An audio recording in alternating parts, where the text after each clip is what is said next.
From Hollywood, The Tonight Show, starring Johnny Carson. Johnny's guest host tonight is Kenny Rogers. This is Ed McMahon along with Tommy Newsom and the NBC Orchestra inviting you to join Kenny and his guests, Connie Stevens, Betty White, Helen Gurley Brown, Gallagher, and Dottie West. And now, ladies and gentlemen, here's Kenny Rogers.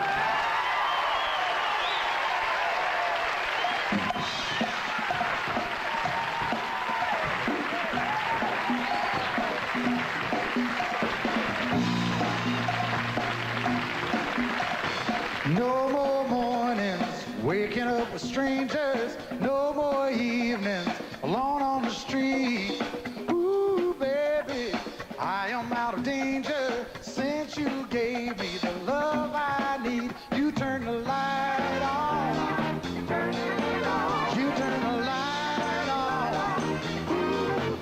You turn the light on. Yeah.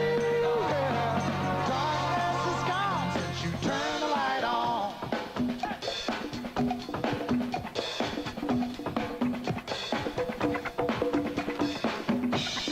People who knew me when I was lonely say they see such a change in me. Ooh, baby, tell them I'm only guilty of love in the first degree. You turn the light on. You turn the light on. You turn the light on. Ooh, yeah. Darkness is gone since you turn the light on.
Thank you very much.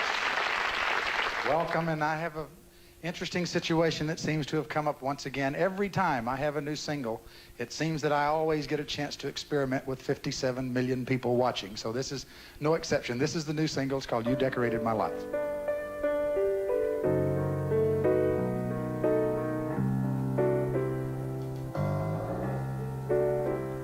All my life was a paper, once plain, pure, and white, till you moved with your pen, changing moods now and then, till the balance was right. Then you added some music,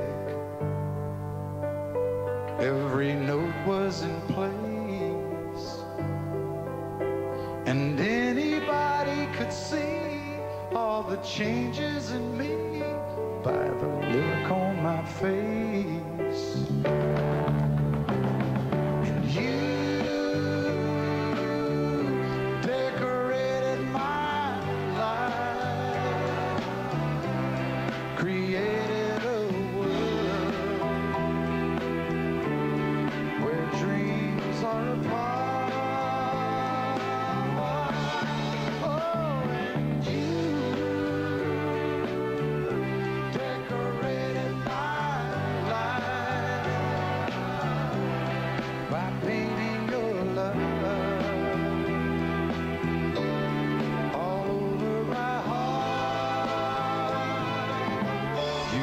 decorated my life.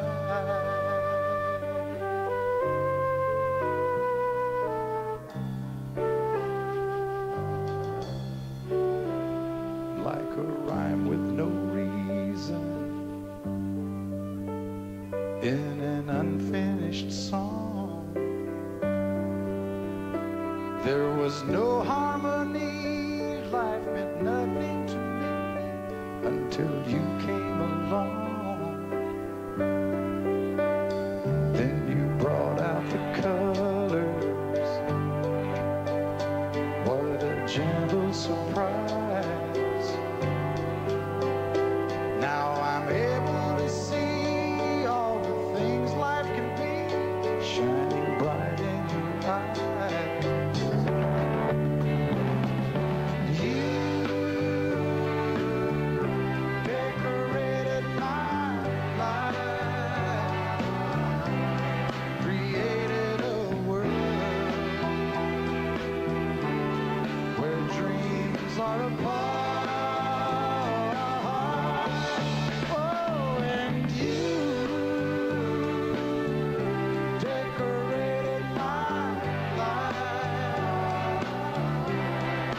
Painting your love all over my heart. You decorated my life.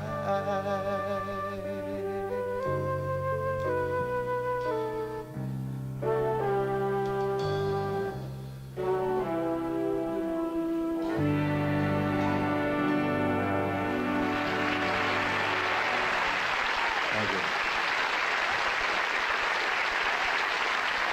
Thank you very much. Thank you very much and welcome. We have a great show for you tonight. I've called together some of my closest friends and biggest talents I could find for you. We've got Connie Stevens here tonight.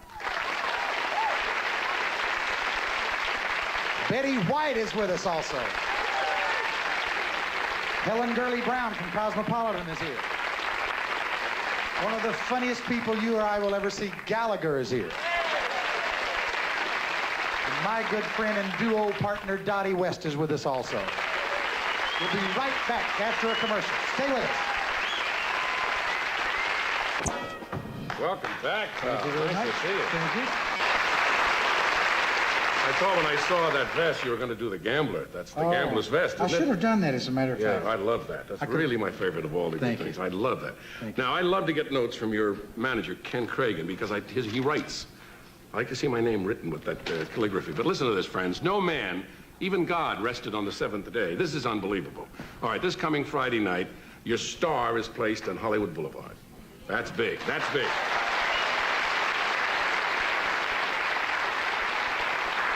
And if that were not enough, Mayor Bradley is declaring it Kenny Rogers Day in Los Angeles. Just Los Angeles. But it is recognized in 17 countries. You have to start small. Yes, but don't get humble too soon, because I got a lot of stuff. Keep it low. A new album entitled Kenny, just out. It ships platinum. That means 1 million this week. I love that talk. Ships platinum. Ships platinum. Okay. Friday night, he opens at the Amphitheater, the Universal Amphitheater, with Dottie West and Gallagher. It's been sold out since before it was announced. Now, that's impossible, but it was. Before it was announced last April, it was sold out. People just knew it was going to be a big weekend, and they bought their tickets.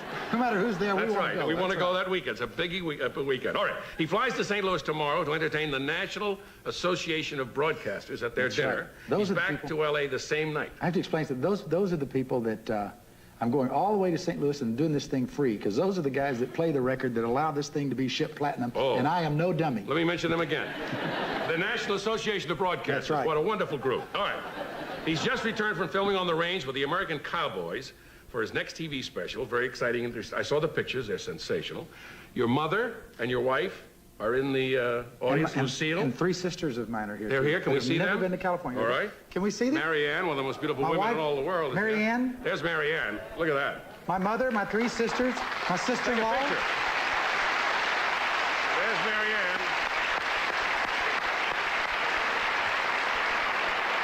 All right. I haven't finished yet.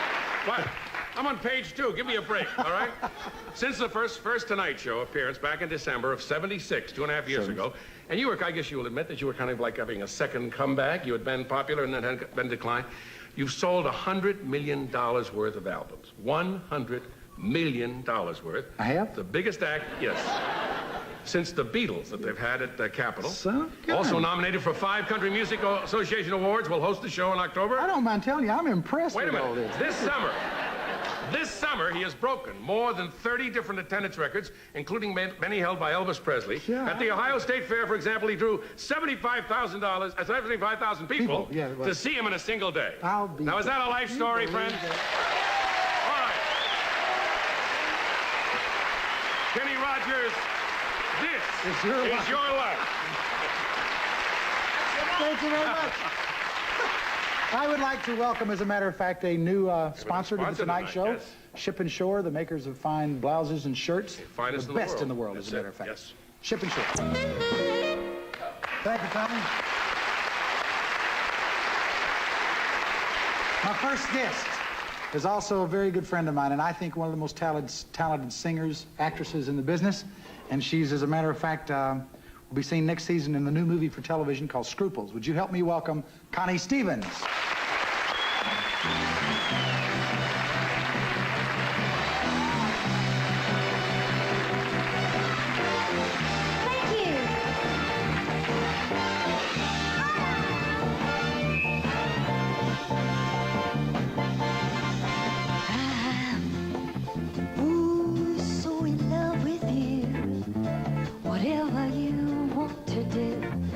It's all right with me,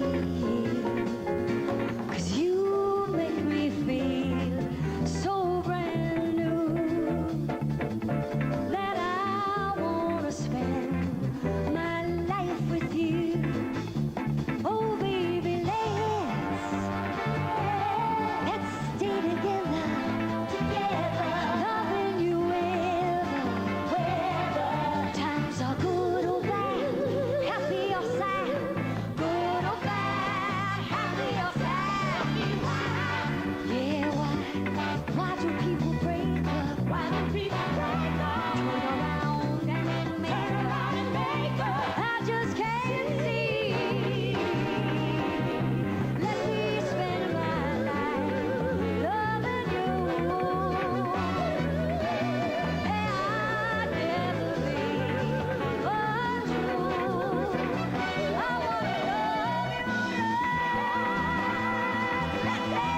Next time you should try to do a fast song, kind of an up song to get us kind of going. Something going, huh? Bless her heart. She came in this afternoon and she was saying, only for you. She came in this morning, I guess, was it? From Hawaii. Just a couple of days ago, and I got a cold and everything. But I'd come anywhere for you, you handsome devil.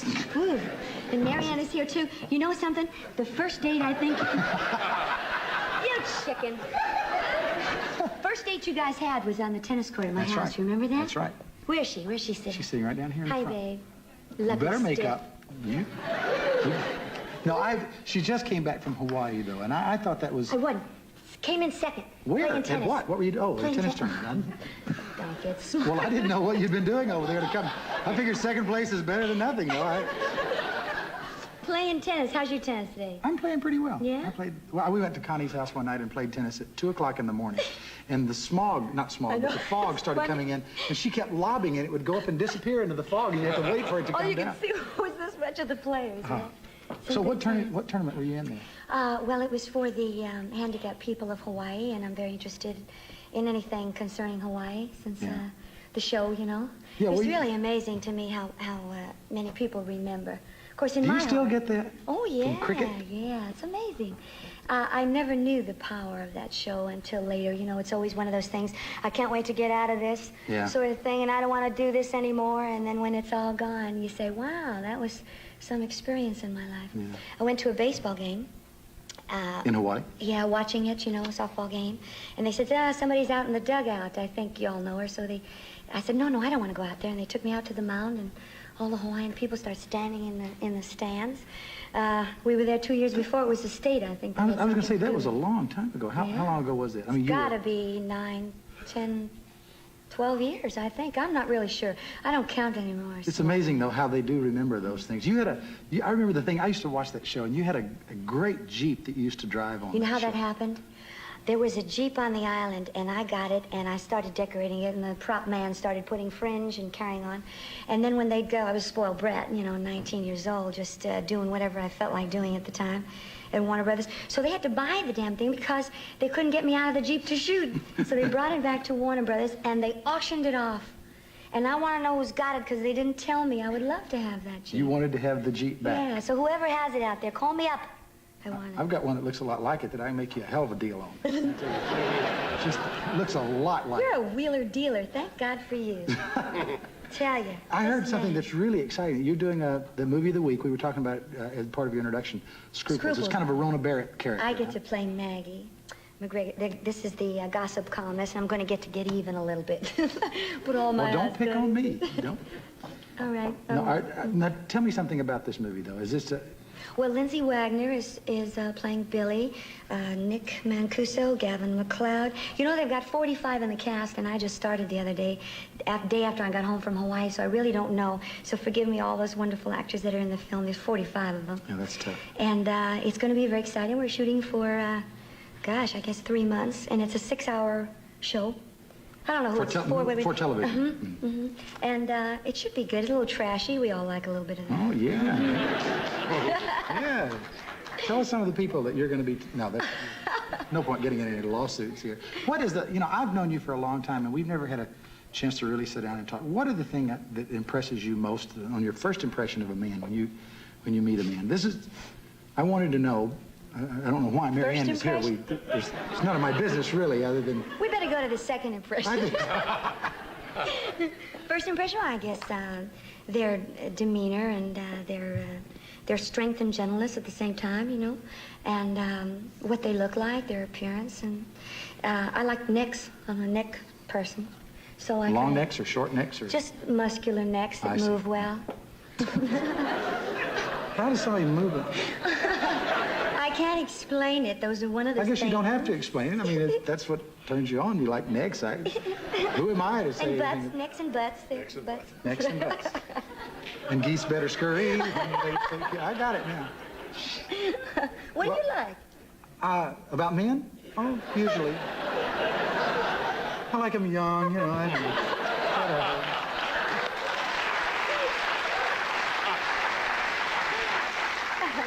Well, I don't care. No, when you've been around, when you're somebody that makes involved, me laugh too, don't you? yeah, I think that really is that's my important. favorite. I like to laugh. Yeah, I think that that's really a great part of communication when you laugh. I think you can really tell whether you have anything in common if you laugh about the same things, because you can disguise the things that you say, but you really can't. I think your sense of humor is a very personal thing, and it's hard to get away from it. Have you seen Monty Python's new film? No, You got to go right after the show. I'll go now. You'll Yeah, laugh. You take Is it good? It's real good. Sacrilegious, but funny. Sacrilegious, but good. Wonderful. So you'll get struck by lightning while you're laughing. That's Well, true. that makes it. When you're, I hate to get into these, but you're doing the Rona Barrett character, so I'm going to test you with these now. I want to see how you would react. You know, how do you, if you're dating a guy here and you've been dating him for a long length of time, how do you know when the romance is over? Well, maybe if you check your watch while you're kissing, you know, with one eye. Something like that. Let's see, what else? It's not really important. I just like, I hate those shows. I think you both know. Yeah, I think so too. And I hate those questions. It's just that you were going to do that character, and I was just curious to know if I was going to give you a chance to see what it felt like to have that. Are you superstitious at all? I'm superstitious in the craziest ways. I don't worry about ladders or all of that stuff. But if somebody, let's say we're sitting at dinner, and somebody clinks my glass, I have to clink everybody. Everybody. Sometimes it's 60 people, and I say, no, don't touch my glass. And I'm up for an hour while everybody's having their dinner. I get around to dessert. And then I'm very superstitious about flowers that don't bloom that people send you.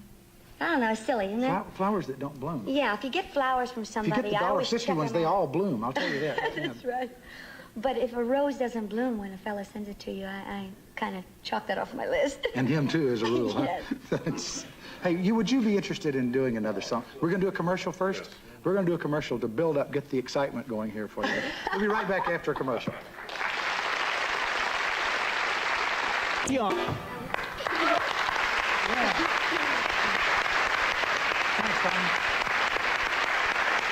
Connie, my dear, will you do the song that we were going to do before the commercial? This is. Sure. Now, I haven't heard her sing in a long time. Do something for us. All right. Great. All right. Connie Stevens.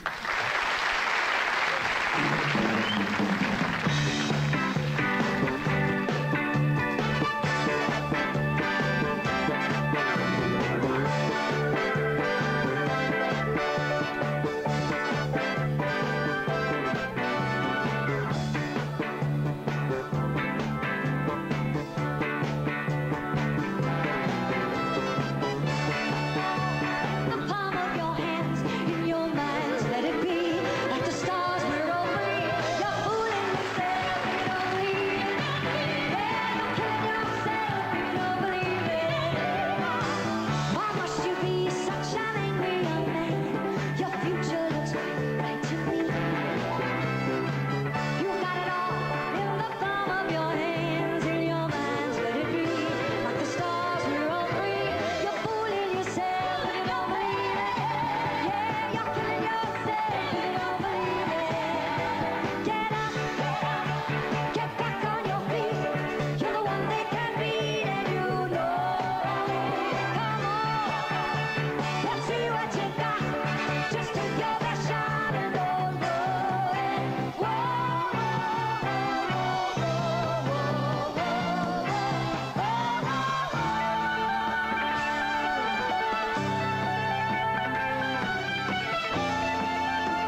well could that happen? The minute I saw you had a strong neck, I knew he was in trouble. Well, that girl, she can grab him off the street, can't you, Connie? We'll be right back after a commercial.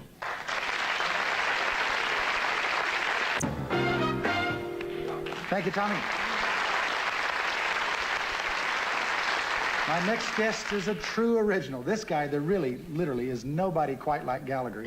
I've worked with him before, and I know what to expect. Unfortunately, you people don't, so you're in for quite a surprise. He's appearing, he's terribly unpredictable. He's appearing right now with Kenny Loggins at the Universal Amphitheater for the next 4 days, and then he will also stay on there and work with me for my 3 days. So will you help me welcome, please, the solar-powered comedy of Gallagher.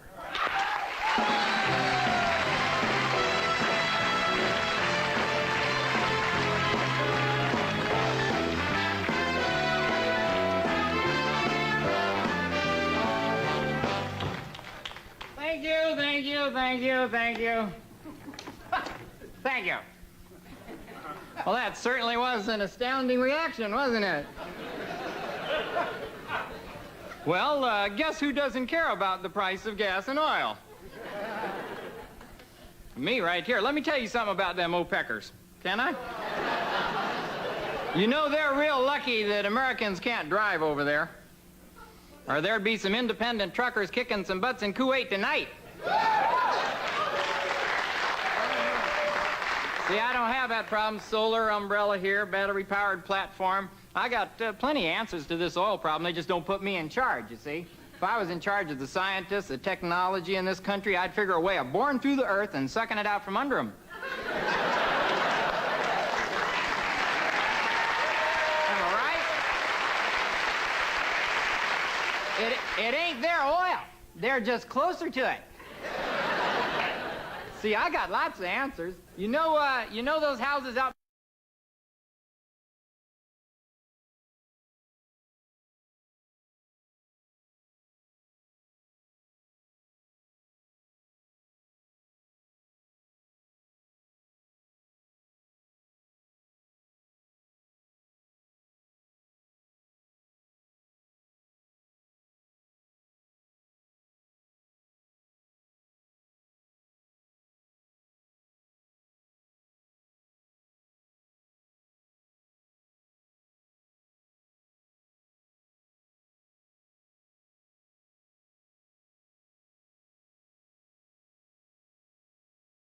instead of bureaucrats. Could you see an interior decorator in charge of Hoover Dam? This whole wall has to go.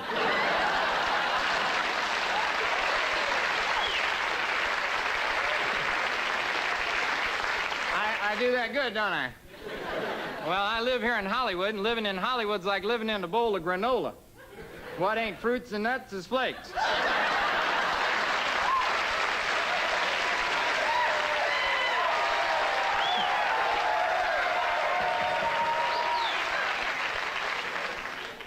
You know, they say since Proposition 13, we don't have enough money now for dam inspectors. I say, good, we don't need no dam inspector. If you got a house downstream from the dam, your family ought to be up there checking for cracks.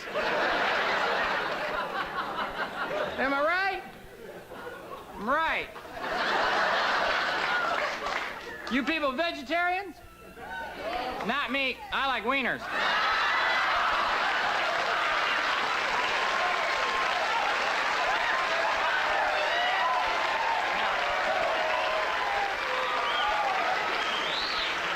I guess they like them too. Yeah, you hear people these days, they say, I'm into my body. Where else are you going to be? Welcome back, you know? Look what they did to the place while you were gone. People tell you stuff you don't need to know. People tell you to eat before you go to the grocery store. That way you don't buy so much. That don't work with the liquor store, does it? You go there drunk, you buy everything they got, you know? Let me have that 55-gallon drum of Ripper right there, would you? I like to get drunk. I consider it a mind-expanding experience. I ask myself new questions. What makes a Teflon stick to the pan?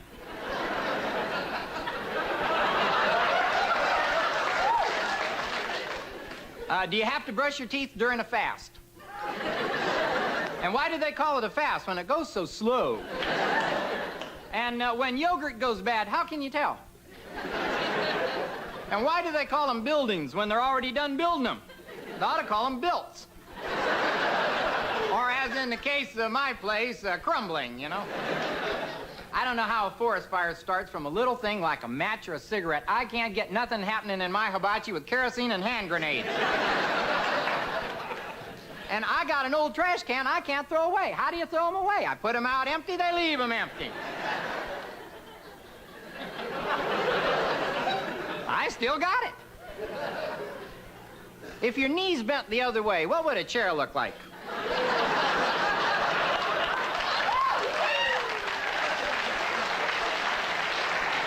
You people ain't thinking about this stuff, are you? Well, you ain't smoking what I'm smoking. Now, I'm not advocating the use of any illegal smoking materials by members of our society that do not wish to do so. Although I think it's a good idea for old people, it makes the time go slow. Could add years to retirement. Get your grandma a lid of Columbia and a ton of yarn, you get back an Afghan to cover the garage.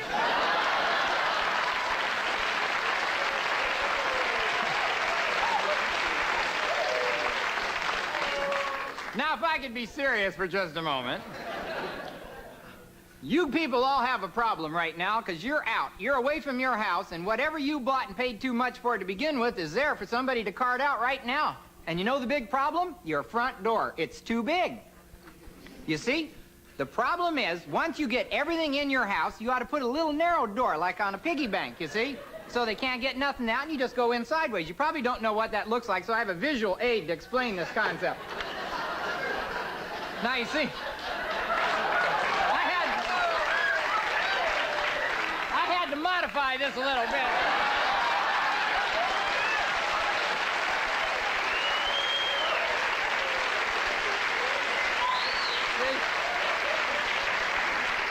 See, they can't get your TV out through that. What are they going to steal? Your broom. Big deal. Now, I invented this. What do you think of this? This is a honker for people that like to honk their horn but can't afford to drive a car. Next time you're walking along, somebody gets in your way, butts in line, you just go, hey. I'm walking here. You can stick this on your buggy down to the grocery store to clear the fat ladies out of the candy aisle. Or if you're just buying a few items, you're going through that 10 and under express lane, somebody ahead of you with a dozen eggs, it's 12 items. Or maybe you do see some chick you'd like to know. You just, hey, babe.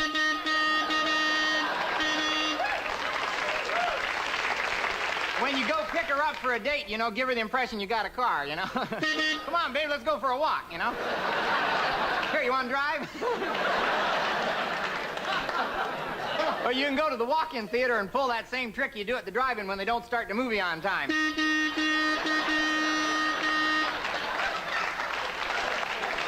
Or maybe you girls are downtown late at night and you have to get to your car and you're a little afraid and you have to go down a dark alley. Just run real fast. Go. They'll think you're a VW. Or maybe you're getting phone calls from a heavy breather late at night. The obscene kind. Next time you get one, you go, oh, yeah? You'll do what? Try this, Jack. Want your ears pierced?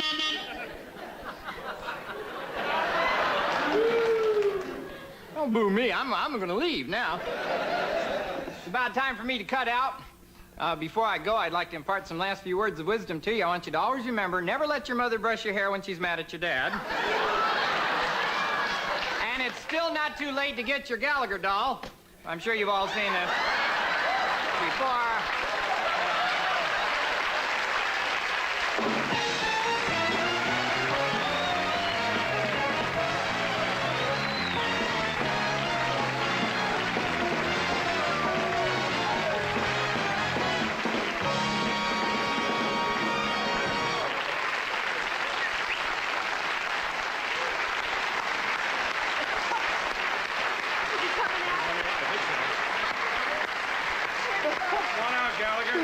Come back. Well, our thanks to Gallagher, who was supposed to have been here. I'll just ask the questions, and maybe you can answer them for me, Mr. Mayor. Where are you, Gallagher?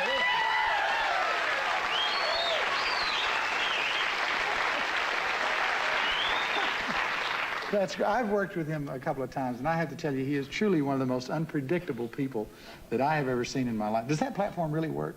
I mean, is it That solar wasn't powered? imaginary. I was just scooting around. Yeah, it works I mean, is real it solar good. powered, really? No, I took the umbrella off. But the way I got it figured, there might be some Arabs, you know, real rich ones with oil, watching this show tonight from somewhere in a posh hotel in America here. I just want them to go to bed thinking we're about to mass produce those things. And don't care about their black goo, you know? Do you have any other ideas? Is this is kind of a hobby? You were telling me once before about a... Well, as much as the president, I try to solve the world's problems. I figure everybody's thinking about it, don't you? I do. Well, you take this MX missile system. You know about that? They're about to spend $30 billion. Now, see, everybody gets quiet. That's a lot of money, isn't it? Well, that's a lot of money at a time when most people don't have enough money to, you know, for gas or cash to get out of town on the weekend. We're buying something to cart a missile on a little train and put it in a hole, and as soon as the Russians know it's in that hole, they take it out of that hole and put it in another hole. I say combine these two things and produce ICBMWs, Intercontinental Ballistic Missile Winnebagos. You see? That's great. Now, you give these out to 1 million American families. You see, it's all free defense money. And they go out for the weekend. They just don't tell no Russians. And the Russians will be real scared figuring there's 1 million American families out for the weekend with a six-pack and a Polaris.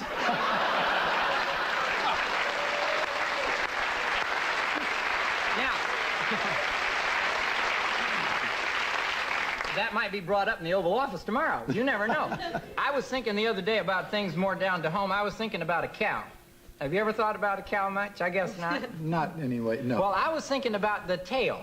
Because if I was a cow, I'd want flies off my face. It seems like the tail's in the wrong place. You see, it's way back over here. I think that it ought to be up here where I can do some business, you know? Only if you're as a cow, you just look back there one time and say there's bound to be flies there. You know, God tried things out on the animals before he made men and women. You girls ought to be real glad he got this idea completely out of his system.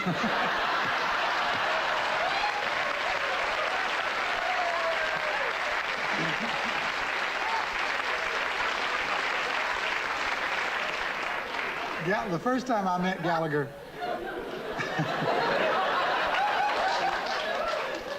The first time I met Gallagher, he was presented to me as an act to work with me on a concert tour. And I said, well, I've seen him on TV do a couple of things, but I wasn't sure exactly what he did, and I want to make sure it was compatible with our audience. So we go into this very posh concert hall. It was real fancy. Well, it was slick, wasn't it? Yeah. We go in there, and Gallagher comes out, and one of the things that he does is busts a watermelon wide open, bursts this watermelon.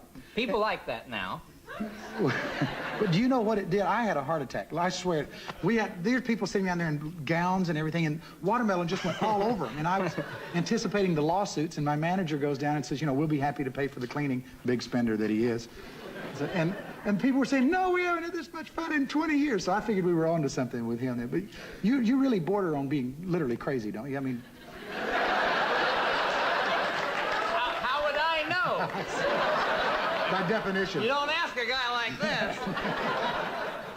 You know what I do? I try to figure that I'm normal. I feel I'm just like everybody else, and the things I think about, everybody else must think about. Maybe not. No. No? No. Like I've never seen a weenie banana before. I thought that was good. Well, I wouldn't do that if everybody didn't laugh and clap every time I did it. Yeah, I can see where that would change your mind.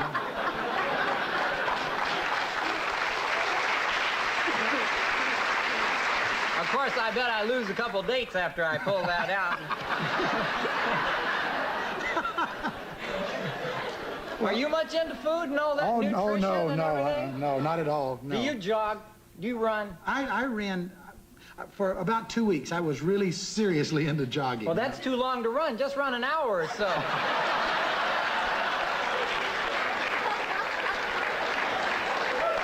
You see, don't you think that's a waste of energy, though, at a time when you're trying to conserve energy, everybody out running around just for the fun of it, running past trash cans full of trash on the corner. We can't get nobody to pick them up, but everybody's got enough energy to run down to the gym and lift chrome. I don't know why. They go down, they lift everything made out of chrome. Why don't we make the trash cans out of chrome, get this stuff picked up?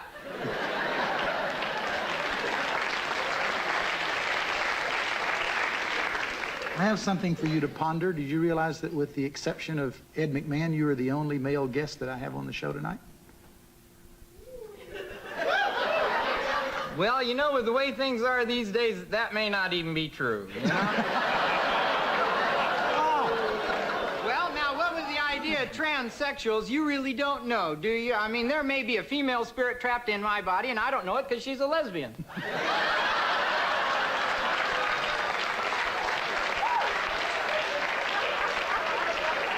How would I know? I like some girls' stuff. I always felt safer on a girl's bike, for instance.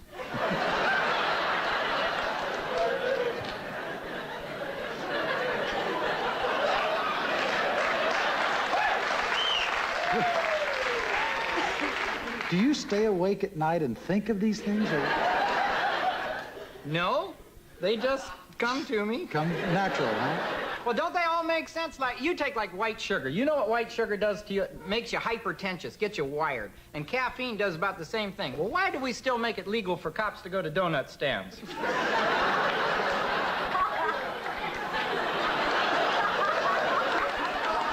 why they're all like, yeah, where'll I put my gun? Where'll I put my gun?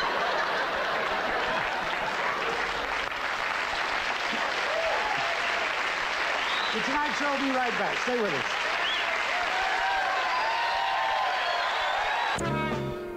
Thank you, Tom.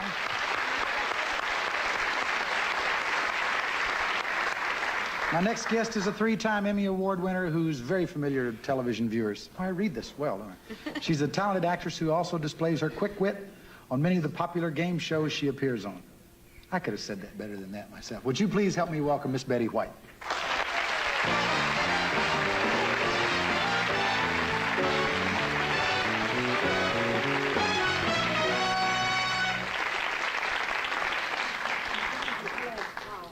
I display my what?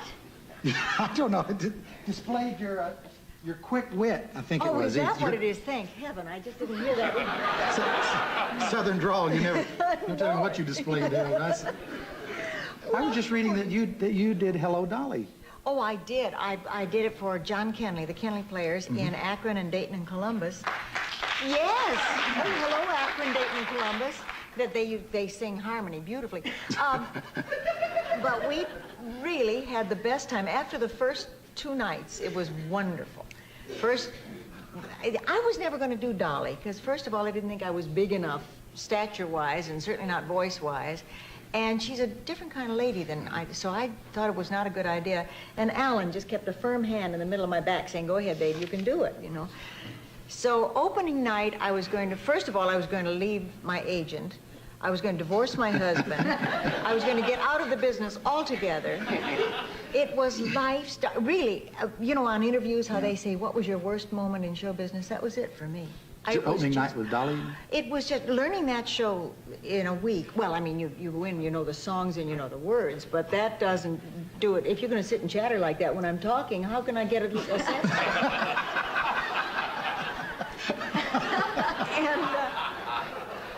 But I got out, but everything is a song cue, everything is a music cue, all the business, all the food eating, all that.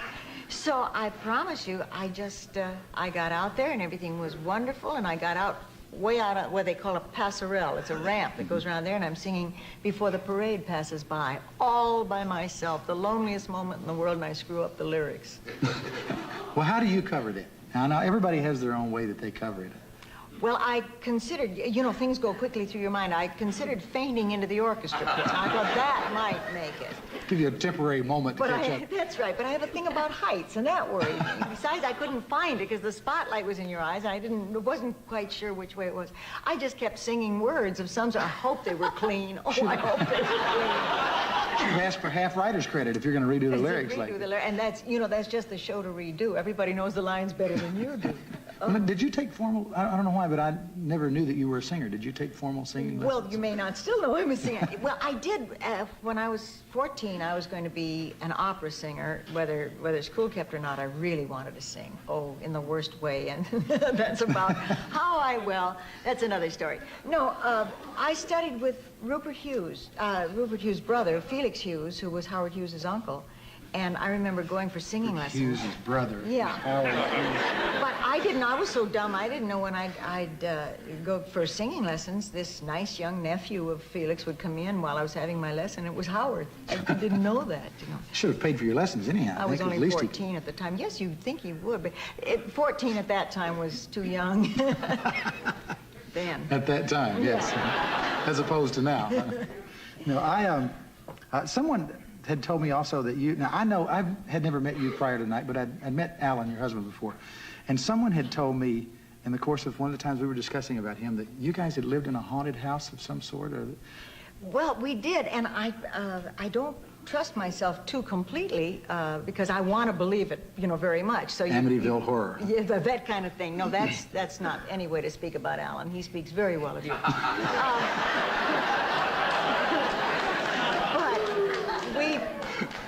We lived in this house.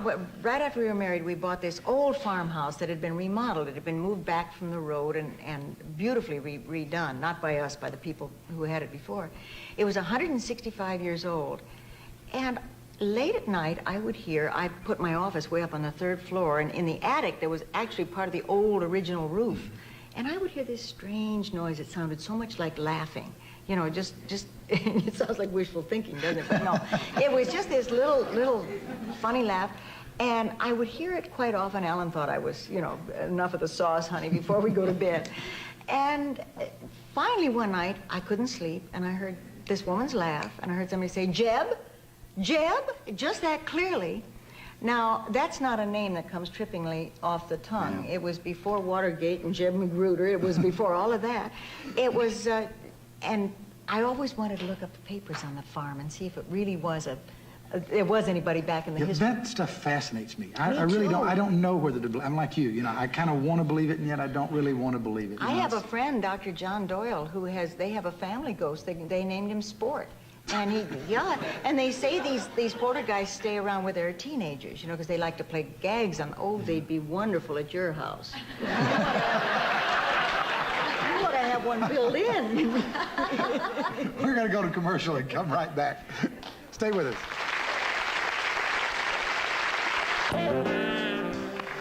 Thank you, Connie. I understand that you have a friend that came with you that you wanted to introduce everyone to tonight. Yes, I did, and particularly you, Kenny, because it's, well, you'll see why in a moment. Will you excuse me? Of course, yes. We'll talk amongst ourselves while you're gone. Gallagher, tell us a joke while she's... Well, is she bringing out an animal? I don't know. I just asked her. Oh, look at... This is not a very big fella, but I took a look at your hair and whiskers and things, and I just decided that it's been done before. Look at... Can you see that little girl? Now, is that it's a monkey of some sort? This is a little emperor tamarin. Now, the white part's not the animal, right? No, the white. You want to see just what is animal? Yeah. That's just animal right there. Look at that. It's a little emperor tamarin, and I tell you what's so unique about it. It's, of course, from our beautiful Los Angeles Zoo, and it is almost impossible to hand tame one of these. I don't know how you got out with it. Do they know you have it?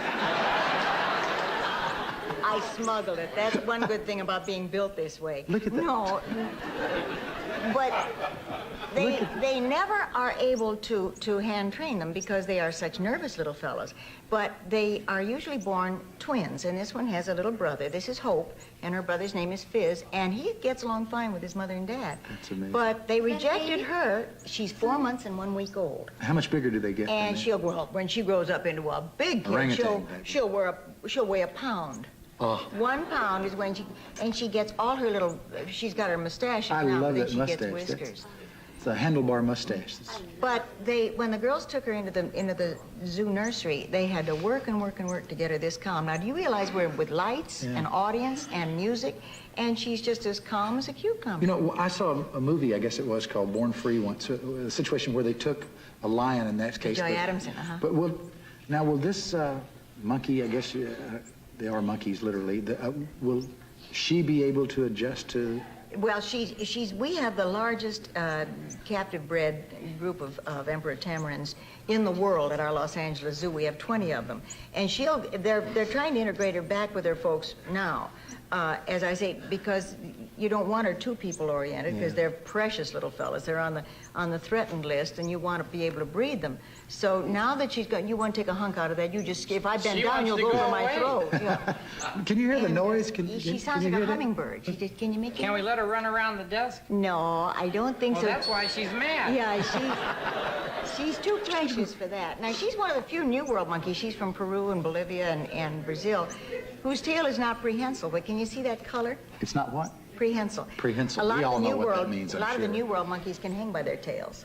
Is Old that World what monkeys prehensile can't. means? That they- Prehensile means they can hang Good. you. Or it's a good singing group word, you know.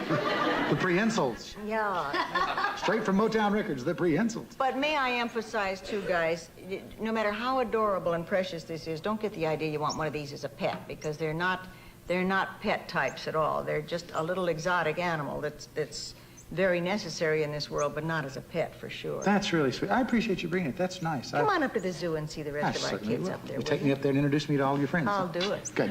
We'll be right back after a commercial. Stick with us. Thank you, Tommy.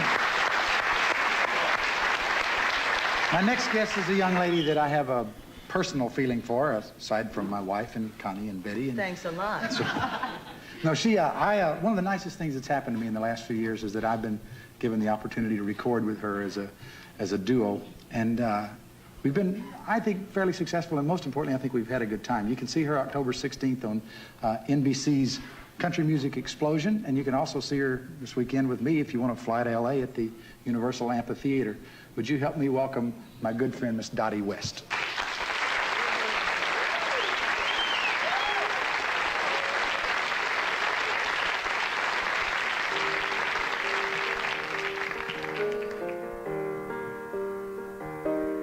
I'll need time to get you off my mind, and I may sometimes bother you, try to be in touch with you, even ask too much of you from time to time.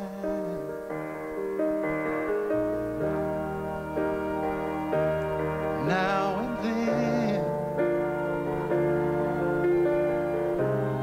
Lord, you know I'm gonna need a friend. Till I get used to losing you, let me keep on using you, till I can make it on my own.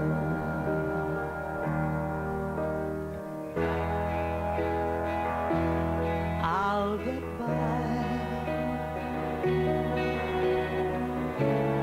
but no matter how I try, there'll be times you know I'll call. Chances are my tears will fall, and I'll have no pride at all from time to time.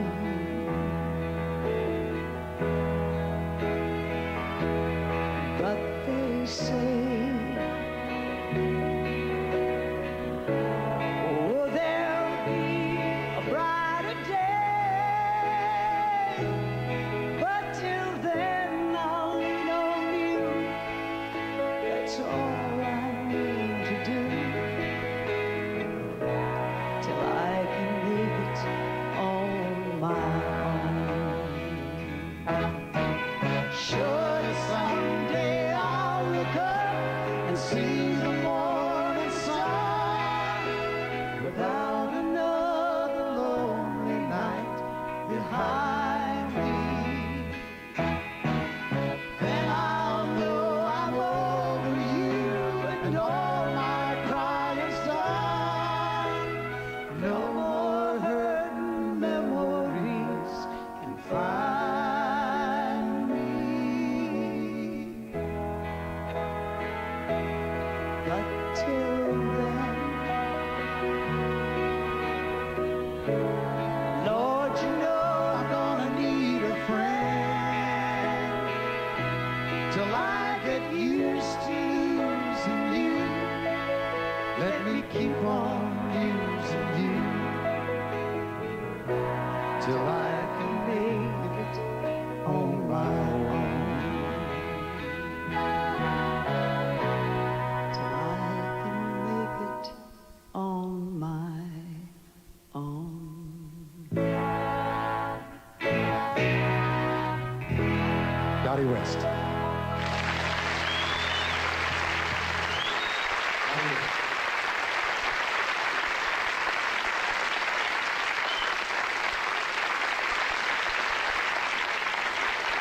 You know Billy White? Gallagher?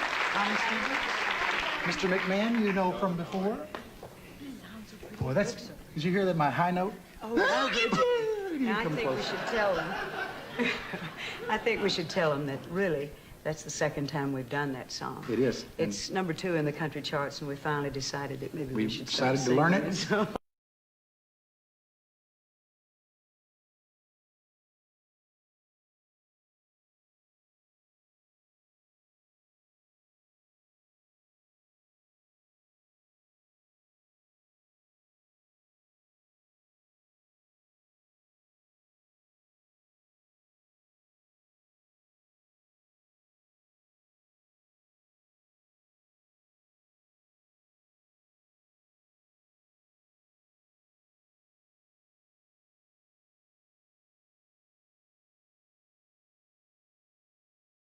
Well, it doesn't upset me.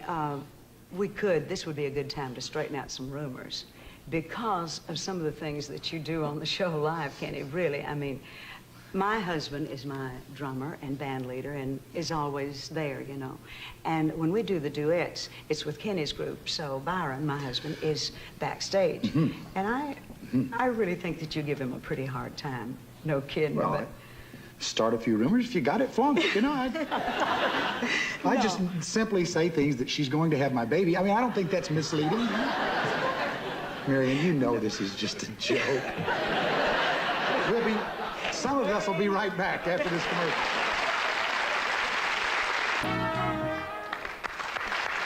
Thank you, Don. My next guest is editor-in-chief of Cosmopolitan magazine, which is really one of the top 10 magazines in the country. And provocative, very opinionated young lady, but great ideas. Would you help me welcome Miss Helen Gurley Brown?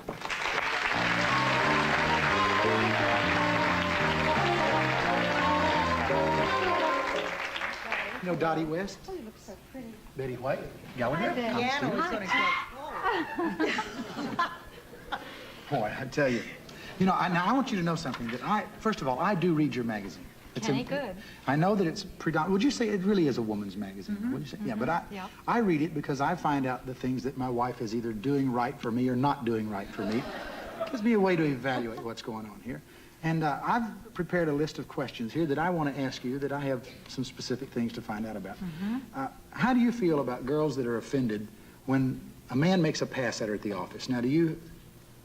Kenny, I may be out of my mind, but I think having a man appreciate your body is about the highest compliment he can pay you. And I think I think there are a lot of women for men to appreciate these days, and men are not all that discriminate about whom they go around appreciating. And it's far from mortal insult when a man thinks that you're physically attractive. And if it's an unwelcome pass, you can do something about it. You can just get rid of it. Deck him. And I think sex at the office, I think office affairs, sex chemistry is very good for the workload because everybody shows up all, hip and ready to go, and they're enthusiastic, and they're showing off for each other, and they're doing a good job for each other. And I've never known an office to suffer because a romance was going on. And I've never known... the wife comes in anyway. Oh, Dottie. She doesn't usually come to the office, and I've never known a girl... Really? I've never known a girl really to get hurt by having a pass made at her at the office. Uh-huh. Well, that's my is there a classy way for a guy to make a pass without offending a woman? I mean, is there such a thing as a classy pass? Yeah, I guess one that's sort of not too wild, something that's more subtle, something gentle rather than grabby. You could kiss a girl on both cheeks and linger for a little bit, Or you could... Wait a minute. Now, wait a minute. I'm walking into my secretary's, to my attorney's office, and I don't even know this girl. Not my secretary's office. No. Yeah. Walking into my attorney's office, and I don't know this girl, but I walk over and just kind of kiss her on both cheeks and say, Well, this would be somebody you already knew, possibly. Oh. But rather than just shaking hands, it's perfectly all right to kiss somebody, and not just on one cheek, but on both cheeks. Oh, I You see. can linger a little bit. Or if it's somebody that you've never met before and you've said hello, you can sort of touch her on the arm. Touchers are very much appreciated. Feelers, grabbers, no, but somebody who touches, that's really very and that's not a sweet. matter of semantics. Touches, Touches. touch, and Yeah, not like... grab. I know the difference. You're a very, very good student. And, never under any circumstances grab a girl's behind. That would be good. Never grab. I noticed you've been making notes tonight. I'm trying to, when I leave here, I want to feel that this is an educational program and that I've learned something. Never grab a girl's behind. I got it. Huh? Especially if she's prehensile. Yeah,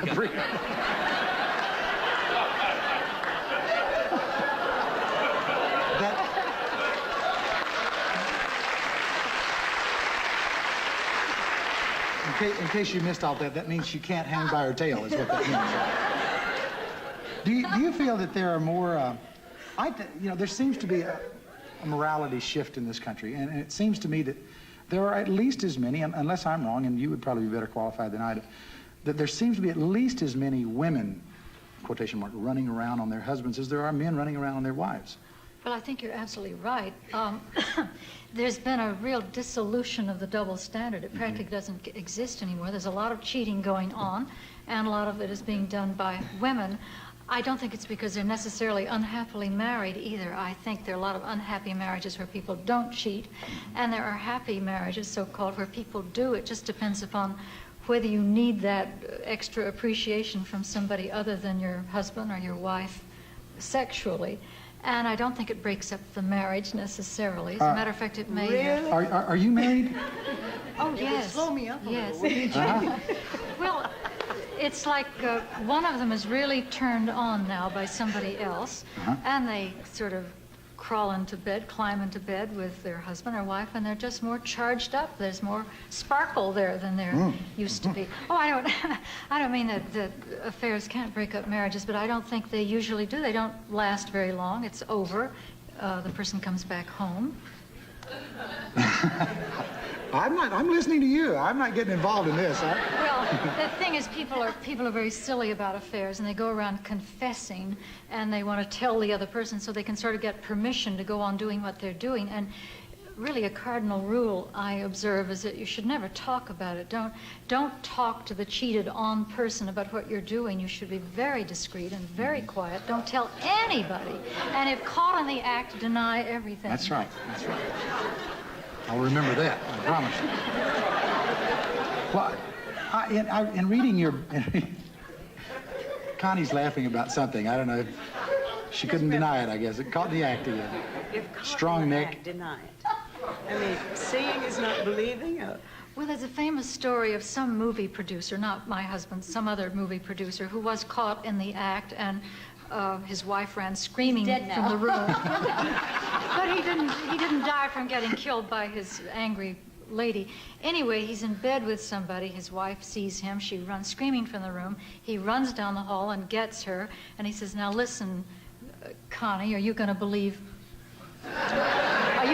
what you saw, or are you going to believe me?" And he kept at her for such a long time, and most wives don't really want to believe what they saw, and finally he got her all talked back into... He could probably have committed her, too, with that kind of influence over her. If she'd believed that, she'd deserve it. Well, most... No,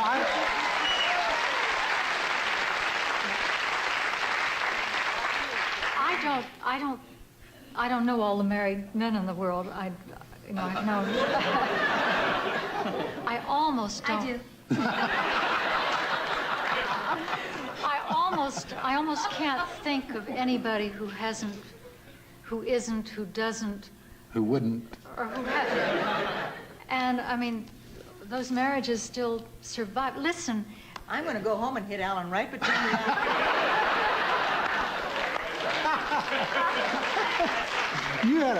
You had a statement, if I can, you had a statement that I loved. I'm going to paraphrase it. I'll paraphrase it very quickly here. If a woman leaves her husband for another woman, should you open the door for both of them? Never mind. No, we'll take a station. no. Ponder that for a while. We'll be back. We'll be right back.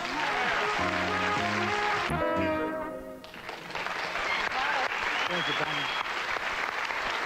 I would like to take just a second and say thank you to you people, because the audience really, I think, sets the mood for the success of the show, and you guys have just been great. And also, my guests, Helen Gurley Brown, my friend Dottie West, Betty White, Gallagher, Connie Stevens.